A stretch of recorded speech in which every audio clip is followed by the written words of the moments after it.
Alright guys, this is going to be real quick. I'm just going to show you how to do R-hop patches, specifically in this case for a Tipman, but I suppose you can do it for any rifle, whatever you use. You're going to need some silicone tubing.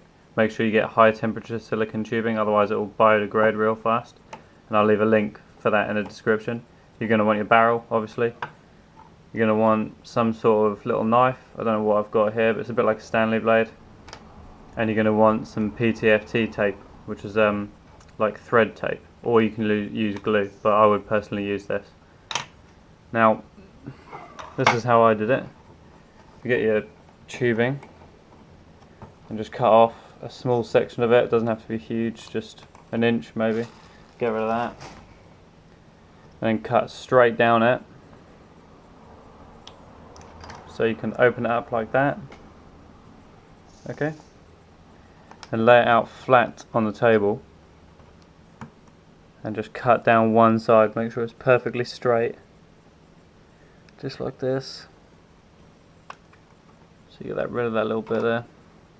See how that's nice and straight along there. And get your barrel and line the straight bit that you just cut with the back of the hop-up window, just like that. And you want to get yourself a biro pen or something and just mark out the other side, just like that.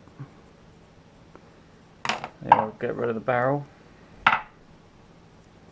lay it flat on the table again, and cut on that mark. I know online they're all raving, saying you need to get it right first time and all that sort of stuff, but if you do it like this, you get 1,000,001 attempts to make it fit right. So don't go and put your rifle back together unless the patch fits perfectly and you're happy with it. Now you got this little bit here. Put that in there.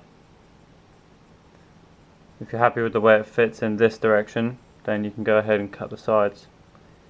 Now, if you look where it sits on, you'll see it's kind of flat, so you don't want to cut straight in, you want to cut along the side like that. So, if you can see what I'm doing here. Just cut in very carefully. Like that.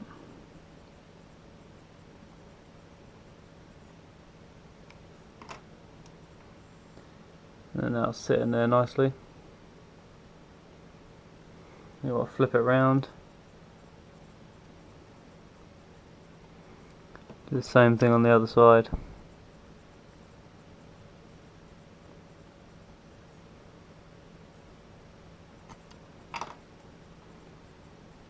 Now you've got your patch, just double check it fits alright.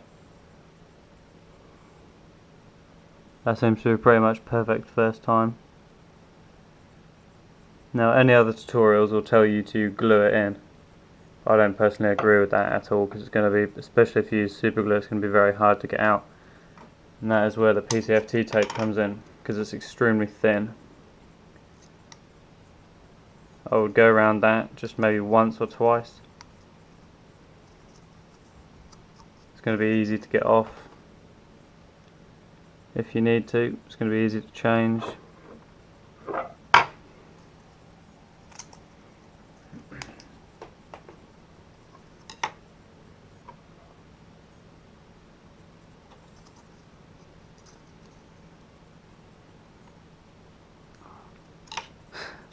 It's a bit of a nightmare, you keep dropping it.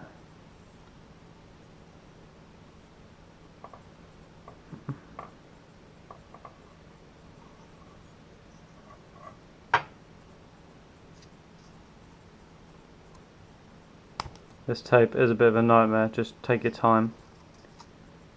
Try and get it nice so it's all nice all the way around. You don't want there to be any bits that are higher or lower, because it will end up with your hop being uneven and then you won't hop properly at all.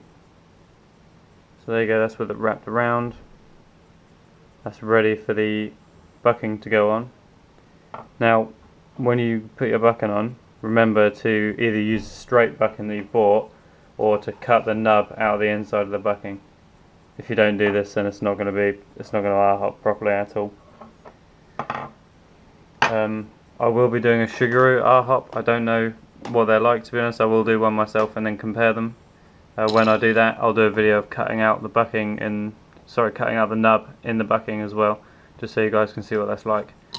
Yeah, as always, leave a like and subscribe if you can. That really helps me out, and I hope this helped you. Also, let me know if you guys find any other easier ways of doing it. I'm always open to, constructive criticism if you like. So yeah, thanks.